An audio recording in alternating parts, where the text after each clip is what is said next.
আমরা সবাই ছোটবেলা থেকে ডিজনির স্নো হোয়াইটের গল্প শুনেছি, কিন্তু জানো কি আসল গল্পটা এতটাই অন্ধকার যে ডিজনি কখনোই সেটা দেখাতে পারেনি। এই কাহিনী প্রথম লিখেছিলেন ব্রাদার্স গ্রিম 19বিংশ শতাব্দীতে।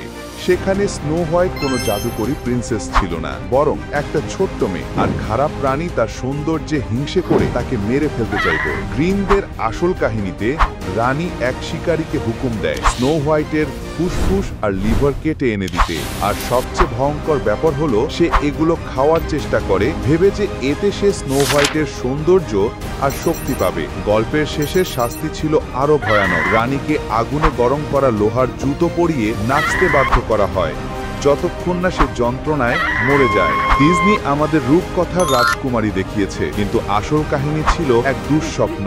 যদি এমন লুকানো অন্ধকার গল্প শুনতে ভালো লাগে, তাহলে এক্ষুনি চ্যানেলটা সাবস্ক্রাইব করে পাশে থেকো। লাইক শেয়ার করতে ভুলো না, কারণ সামনে আসছে আরো ভয়ঙ্কর সব সত্য।